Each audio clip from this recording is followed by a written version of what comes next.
When does a child begin to feel shame? A developmental and philosophical inquiry into the structure of consciousness. When we see a child blush, hide behind a parent's leg, or lower their head after making a mistake, we often interpret it casually. It's just a phase. They're shy. They'll grow out of it. But what if shame is not simply a passing emotion? What if it is not even primarily emotional at all? What if shame is the visible surface of something much deeper? A structure forming within consciousness itself? Today I want to propose something precise and perhaps unsettling. Shame is not merely a feeling. It is a developmental achievement of consciousness. And if we misunderstand it, we risk allowing it to solidify into a lifelong internal prison. Shame is not just emotion. It is structure. In Western developmental psychology, we often describe shame as a self-conscious emotion. It emerges after a child develops self-awareness and social comparison. That is correct, but incomplete. From a Buddhist philosophical perspective, particularly through the framework of the 5 aggregates, skandhas, shame becomes intelligible in a much more structural way. Buddhism does not describe a human being as a fixed self. Instead, it describes 5 interacting processes. Form rupa, the body and material conditions. Feeling vedana, pleasant, unpleasant, neutral sensation. Perception, samnya, recognition, labeling, mental imagery. Mental formations, samskara habits, tendencies, reactive patterns. Consciousness, vijnana, awareness itself, including self-awareness. These are not abstract metaphysical ideas. They are observable developmental stages. A child cannot experience shame until these processes differentiate and begin interacting in specific ways. Let us walk through this carefully. Stage 1. Form the body without evaluation. At birth, the child exists in the domain of form. There is a body. There are sensations. There are physical boundaries. But there is no social self. An infant who runs naked, cries loudly, or soils themselves, does not experience embarrassment. Why? Because the body exists, but it is not yet an object of evaluation. There is no concept of, how do I appear to others? Without that question, shame is impossible. Form provides existence, not identity. Stage 2, feeling sensation without self-judgment. Next comes feeling pleasant, unpleasant, neutral responses. The child now experiences comfort and discomfort. Warmth feels good. Hunger feels bad. A loud voice feels threatening. If a parent shouts, the child may cry. If a toy is taken away, the child may react with anger. Parents often misinterpret this and say they're embarrassed. But clinically speaking, this is not shame. It is distress. Feeling involves sensation, not self-evaluation. The child is thinking, this feels bad, not I look foolish. Shame requires the latter. Stage 3, perception memory without identity. Then comes perception. Now the child begins to store images and patterns. Mother's frown, father's sigh, peers laughing. The child learns. When I do this, that reaction follows. This is a pivotal shift. The child recognizes that behavior produces social consequences. But even here, shame is not yet fully formed. The child may think, if I do that, I get scolded. If I do this, I get praised. However, they are not yet concluding. I am a bad person. I am embarrassing. Perception stores memory. It does not yet construct identity. Stage 4, mental formations, strategy, and avoidance. Now something powerful happens. Through repeated experiences, the child develops patterns. If speaking in class leads to laughter, the child tries again. If laughter repeats, memory consolidates. Eventually, the child stops raising their hand. This is no longer mere feeling or perception. This is strategy. Mental formations are adaptive mechanisms, survival strategies encoded in the nervous system. The child silently concludes, it's safer not to speak. It's better not to be noticed. I should minimize myself. Here, shame begins to crystallize. not as a dramatic emotion, but as a regulatory system. Shame becomes an internal rule designed to prevent future social pain. It is no longer "I felt bad." It becomes "I must not expose myself." Stage 5 consciousness.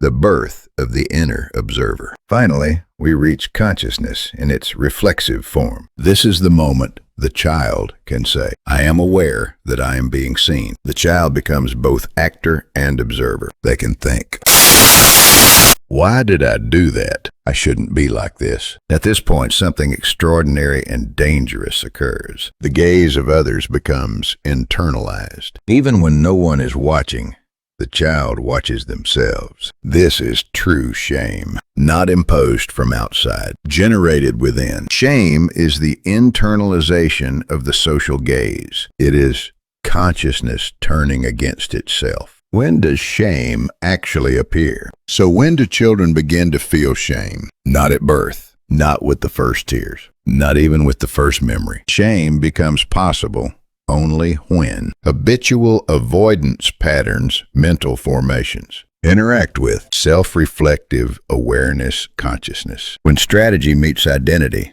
shame is born. And here is the crucial point. Shame is not fear of failure. It is fear of exposure. The child no longer fears making a mistake. They fear being seen while making one. Why do some children become easily ashamed? This brings us to a final, essential question. Why do some children experience overwhelming shame in minor situations, while others remain relatively resilient? The answer is not personality. It is imbalance in development. The 5 aggregates do not mature at equal speed or intensity. If a child's perceptual sensitivity is high, if their memory of social reactions is strong, if avoidance strategies form quickly, and if self-awareness becomes pronounced early, then shame can consolidate rapidly. In contrast, a child whose self-reflective awareness develops more gradually may experience embarrassment without internal collapse. Shame, therefore,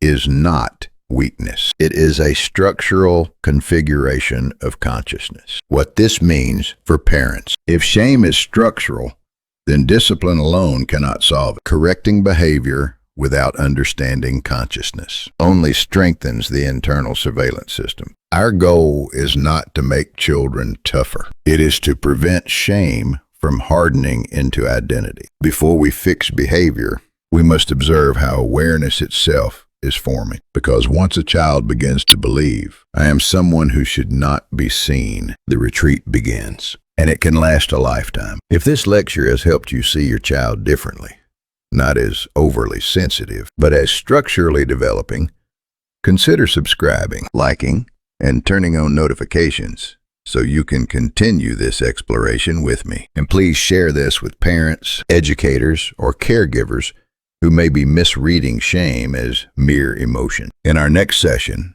we will examine how imbalance in these 5 processes creates chronic shame and how it can be gently restructured. Thank you for thinking deeply with me today. Why do some children become overwhelmed by shame? Developmental asymmetry in the structure of consciousness. In our previous discussion, we reached a crucial conclusion. Shame is not a personality flaw. It is not poor discipline. It is not simply an emotion. Shame emerges only when the 5 processes of human experience: body, feeling, perception, habit, and self-awareness differentiate and begin interacting in a particular way. But this immediately raises a deeper question. If shame requires this structural development, why do some children experience it with overwhelming intensity, while others move through similar situations with relative freedom? The answer lies not in temperament alone, but in asymmetry.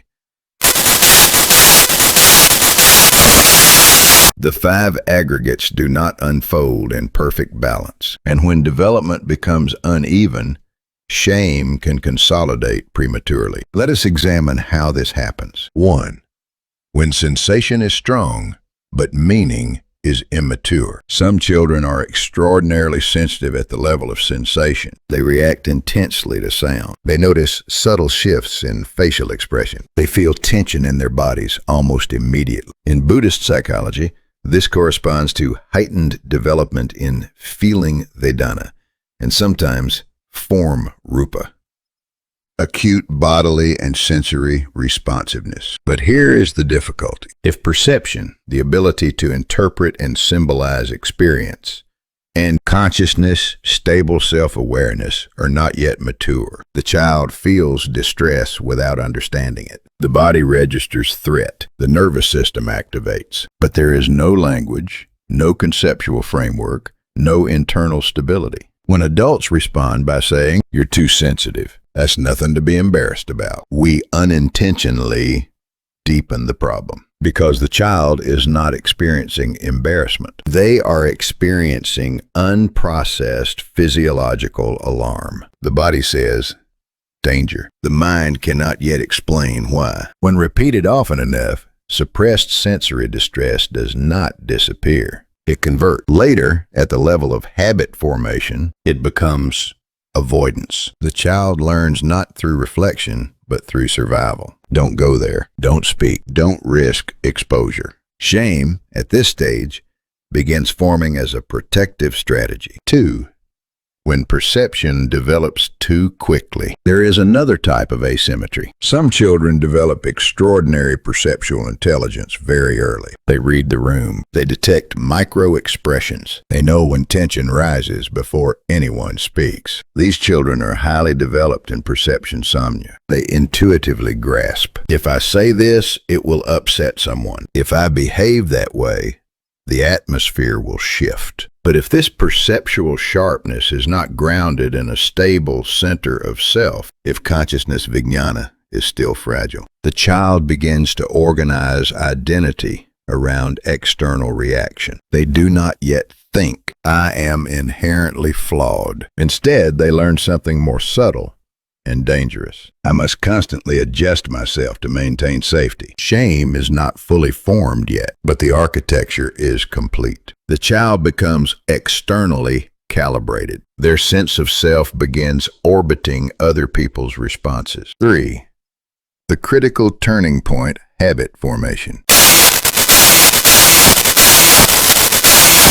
Samskara habits and automated responses. Imagine a child who expresses and is rejected, attempts and is laughed at, speaks honestly and is punished. The first time, there is discomfort. The second time, memory consolidates. The third time, behavior changes. Not consciously, automatically. The child does not sit down and reason through it. Their system concludes, self-expression is unsafe. This is not weakness. It is adaptation. At this point, shame shifts from a feeling into a mechanism. It becomes a preemptive brake. Before speaking, hesitation. Before acting, contraction. Before trying, self-diminishment. And from the outside, adults begin saying, that's just their personality. But it is not personality. It is crystallized survival logic. 4.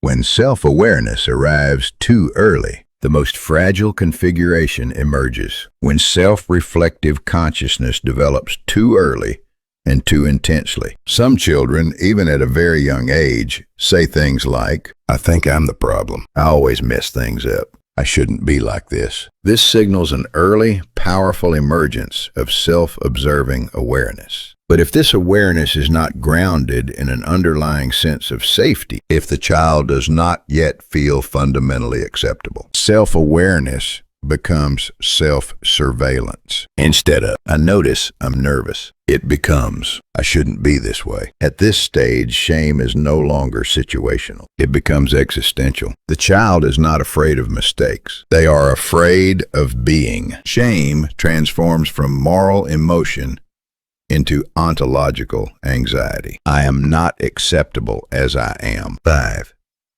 Why correction often backfires. When adults see a child paralyzed by shame, they often respond logically. That's nothing to be ashamed of. Be more confident. Just try again. From a rational standpoint, these statements make sense, but structurally, they can be damaging because the child translates them as, even my reaction is wrong. Shame now multiplies. The observing consciousness shifts from witness to judge. Instead of simply monitoring behavior, it begins prosecuting the self. Likewise, forcing exposure. Perform or repeatedly confront feared situations. Misunderstands the root of the issue. Habitual avoidance is not laziness. It is encoded threat assessment. If the internal system still believes exposure equals danger, behavioral pressure intensifies collapse. The child may comply outwardly while shrinking inwardly, or eventually explode in withdrawal. 6. Where repair must begin. If shame has hardened into structure, intervention must follow the architecture of development. And the first process that must stabilize is not habit, not identity, but sensation.